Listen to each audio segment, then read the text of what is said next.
అపోస్తలుల కార్యములు 19వ అధ్యాయం. అపోల్లో కొరింథులో నున్నప్పుడు జరిగినదేమనగా, పౌలు పై ప్రదేశములలో సంచరించి ఎఫెసునకు వచ్చి కొందరు శిష్యులను చూచి, మీరు విశ్వసించినప్పుడు పరిశుద్ధాత్మను పొందితిరా అని వారిని అడగగా, వారు పరిశుద్ధాత్ముడు ఉన్నాడన్న సంగతియే మేము వినలేదని చెప్పిరి. అప్పుడు అతడు, అలాగైతే మీరు దేనిని బట్టి బాప్తిస్మం పొందితిరని అడగగా, వారు యోహాను బాప్తిస్మమును బట్టియే అని చెప్పిరి. అందుకు పౌలు, యోహాను తన వెనుక వచ్చువాని యందు అనగా యేసునందు విశ్వాసం ఉంచవలనని ప్రజలతో చెప్పుచు మారు మనసు విషయమైన బాప్తిస్మం ఇచ్చానని చెప్పాను. వారు ఆ మాటలు విని ప్రభువైన యేసు నామమున బాప్తిస్మం పొందిరి. తరువాత పౌలు వారి మీద చేతులుంచగా పరిశుద్ధాత్మ వారి మీదికి వచ్చెను. అప్పుడు వారు భాషలతో మాట్లాడుటకును ప్రవచించుటకును మొదలుపెట్టిరి. వారందరూ ఇంచుమించు 12 పురుషులు. తరువాత అతడు సమాజ మందిరంలోనికి వెళ్ళి ప్రసంగించుచు, దేవుని రాజ్యమును గూర్చి తర్కించుచు, ఒప్పించుచు, ధైర్యముగా మాట్లాడుచు 3 నెలలు గడిపెను. అయితే కొందరు కఠినపరచబడిన వారై ఒప్పుకొనక జనసమూహము ఎదుట ఈ మార్గమును దూషించుచున్నందున అతడు వారిని విడిచి శిష్యులను ప్రత్యేకపరచుకొని ప్రతిదినము తురన్ను అను ఒకని పాఠశాలలో తర్కించుచు వచ్చెను. 2 ఏండ్ల వరకు ఇలాగున జరిగెను గనుక యూదులేమి గ్రీసు దేశస్థులేమి ఆసియాలో కాపురమున్న వారందరూ ప్రభు వాక్యం వినిరి. మరియు దేవుడు పౌలు చేత విశేషమైన అద్భుతములను చేయించెను. అతని శరీరమునకు తగిలిన చేతి గుడ్డలైనను నడికట్లైనను రోగుల యొద్దకు తెచ్చినప్పుడు రోగములు వారిని విడిచెను. దయ్యములు కూడా వదిలిపోయాను. అప్పుడు దేశ సంచారులను మాంత్రికులునైన కొందరు యూదులు పౌలు ప్రకటించు యేసు తోడు మిమ్మను ఉచ్చాటన అనగా మంత్రించుట చేయుచున్నానను మాట చెప్పి దయ్యములు పట్టిన వారి మీద ప్రభువైన యేసు నామమును ఉచ్చరించుటకు పూనుకొనిరి. యూదుడైన స్కెవయ్యను ఒక ప్రధాన యాజకుని కుమారులు 7 అలాగు చేయుచుండిరి. అందుకు ఆ దయ్యము, నేను యేసును గుర్తెరుగుదును, పౌలును కూడా ఎరుగుదును, గాని మీరెవరని అడగగా, ఆ దయ్యం పట్టినవాడు ఎగిరి వారి మీద పడి వారిలో 2 లొంగదీసి గెలిచెను. అందుచేత వారు దిగంబరులై గాయము తగిలి ఆ ఇంట నుండి పారిపోయిరి. ఈ సంగతి ఎఫెసులో కాపురమున్న సమస్తమైన యూదులకును గ్రీసు దేశస్థులకును తెలియవచ్చినప్పుడు వారికి అందరికీ భయము కలిగెను గనుక ప్రభువైన యేసు నామము ఘనపరచబడెను. విశ్వసించిన వారు అనేకులు వచ్చి తాము చేసిన వాటిని తెలియజేసి ఒప్పుకొనిరి.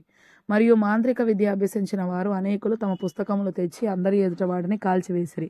వారు లెక్క చూడగా వాటి వెల 50,000 వెండి రూకలాయెను. ఇంత ప్రభావముతో ప్రభువాక్యం ప్రబలమై వ్యాపించెను. ఇలాగు జరిగిన తరువాత పౌలు మాసిదోనియా, అకయ దేశముల మార్గమున వచ్చి యెరూషలేమునకు వెళ్ళవల్లని మనసులో ఉద్దేశించి, నేను అక్కడికి వెళ్ళిన తరువాత రోమా కూడా చూడవలనని అనుకొనెను. అప్పుడు తనకు పరిచర్య చేయు వారిలో తిమోతి, ఎరస్తు అను వారినిద్దరిని మాసిదోనియకు పంపి తాను ఆసియాలో కొంతకాలము నిలిచియుండెను. ఆ కాలమందు క్రీస్తు మార్గమును గూర్చి చాలా అల్లరి కలిగెను. ఏలగనగా దేమేత్రి అను ఒక కంసాలి అర్తెమిదేవికి వెండి గొళ్లను చేయించుట వలన ఆ పని వారికి మిగుల లాభము కలుగజేయుచుండెను. అతడు వారిని, అట్టి పని చేయి ఇతరులను గుంపు కూర్చి, అయ్యలారా, ఈ పని వలన మనకు జీవనం బహుబావుగా జరుగుచున్నదని మీకు తెలియను. అయితే చేతులతో చేయబడినవి దేవతలు కావని ఈ పౌలు చెప్పి ఎఫెసులో మాత్రము కాదు, దాదాపు ఆసియందంతటా బహుజనమును ఒప్పించి త్రిప్పియున్న సంగతి మీరు చూచి వినియునున్నారు. మరియు ఈ మన వృత్తి యందు లక్ష్యము తప్పిపోవటయే గాక మహాదేవి అయిన అర్తెమిదేవి యొక్క గుడి కూడా తృణీకరింపబడి ఆసియందంతటను భూలోకమందును పూజింపబడుచున్న ఈమె యొక్క గొప్పతనము తొలగిపోవునని భయం తోచుచున్నదని వారితో చెప్పెను.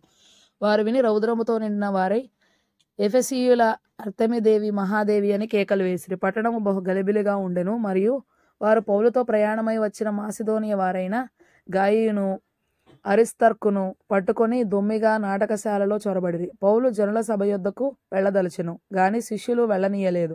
మరియు ఆసియా దేశాధికారులలో కొందరు అతనికి స్నేహితులై ఉండి అతని యొద్దకు వర్తమానం పంపి, నీవు నాటకశాలలోనికి వెళ్ళవద్దని అతని వేడుకొనిరి. ఆ సభ గలిబిలిగా ఉండెను గనక కొందరు అలాగున కేకలు వేసిరి. తామెందు నిమిత్తము కూడుకొనిరో చాలా మందికి తెలియలేదు. అప్పుడు యూదులు అలెగ్జాంద్రును ముందుకు త్రోయగా కొందరు సమూహములో నుండి అతనిని ఎదుటికి తెచ్చిరి. అలెగ్జాంద్రు సైగ చేసి జనులతో సమాధానము చెప్పుకొనవలనని ఉండెను. అయితే అతడు యూదుడని వారు తెలుసుకొనినప్పుడు అందరూ ఏకశబ్దముతో 2 గంటల సేపు ఎఫెసీయుల అర్తెమిదేవి మహాదేవి అని కేకలు వేసి అంతటా కరణము సమూహమును సముదాయించి, ఎఫెసీయులారా, ఎఫెసీయుల పట్టణము అర్తెమి మహాదేవికిని ద్యుపతి యొద్ద నుండి పడిన మూర్తికిని పాలకురాలై ఉన్నదని తెలియని వాడెవడు? ఈ సంగతులు నిరాక్షేపమైనవి గనుక మీరు శాంతము కలిగి ఏదియూ ఆతురపడి చేయకుండుట ఆవశ్యకము. మీరు ఈ మనుషులను తీసుకొని వచ్చితిరి. వీరు గుడి దోచిన వారు కారు, మన దేవతను దూషింపను లేదు. దేమేత్రికిని అతనితో కూడానున్న కమసాలులకును ఎవని మీదనైనను వ్యవహారం ఏదైనా ఉన్న ఎడల న్యాయసభలు జరుగుచున్నవి. అధిపతులు ఉన్నారు గనుక వారు ఒకరితో ఒకరు వ్యాజ్యమాడవచ్చును. అయితే మీరు ఇతర సంగతులను గూర్చి ఏమైనను విచారణ చేయవలనని ఉంటే అధిక్రమమైన సభలో పరిష్కారమగును. మనము ఈ గలిబిలిని గూర్చి చెప్పదగిన కారణం ఏమీ లేనందున నేడు జరిగిన అల్లరిని గూర్చి మనలను విచారణలోనికి తెత్తురేమో అని భయమవుచున్నది. ఇట్లు గుంపు కూడినందుకు తగిన కారణము చెప్పజాలమని వారితో అనెను. అతడు ఇలాగు చెప్పి సభను ముగించెను.